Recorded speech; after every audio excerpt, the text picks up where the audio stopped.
in the vaudeville. They had real talent. Speaking of funny podcast. Not this young stuff you had today. You call it funny. Speaking of funny.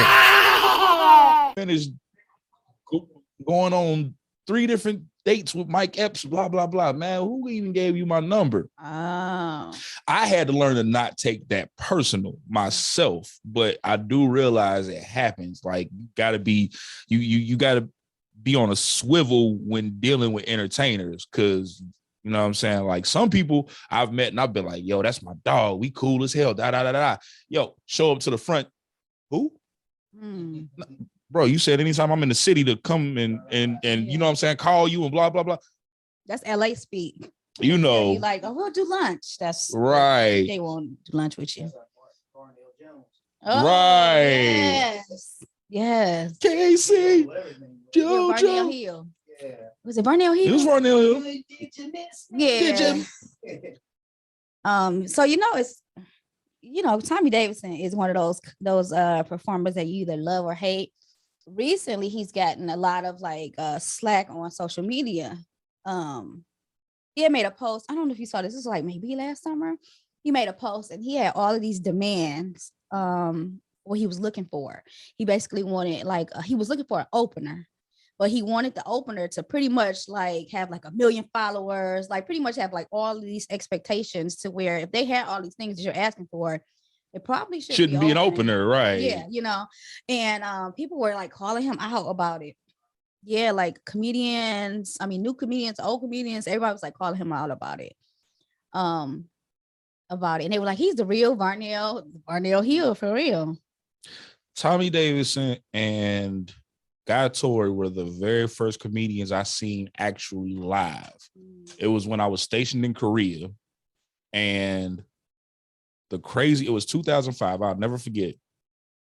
And there was this little, when I say hole in the wall, so there was a club on base, and it was probably no bigger than this, the studio, you know what I'm saying? It was a restaurant that we all went to just, you know what I'm saying, on a daily basis. They stage was nothing, but him and Guy Torrey came, and it was on my birthday.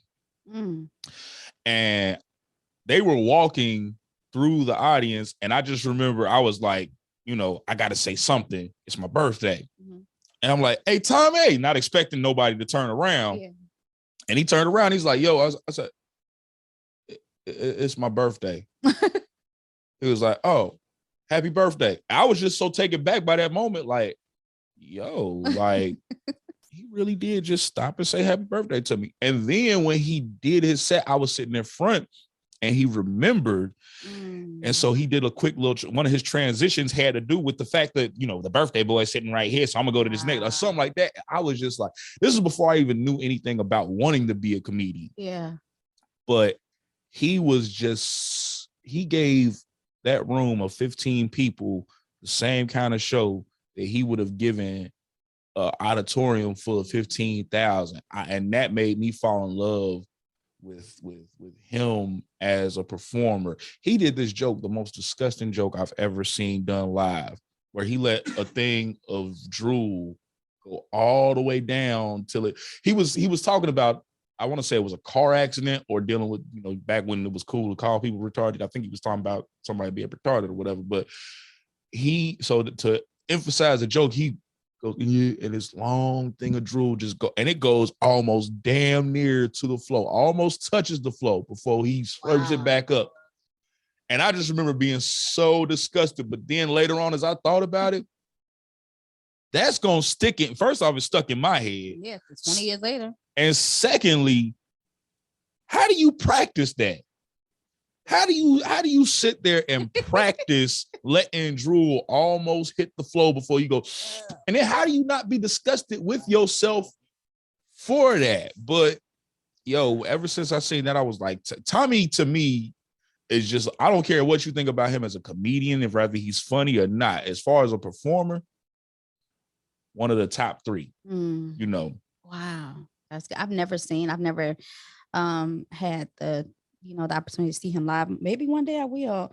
I really didn't know that he was touring and stuff until I had saw that post, because he's not somebody that I follow. Ain't it crazy when think- you see that? I'm like, oh my God.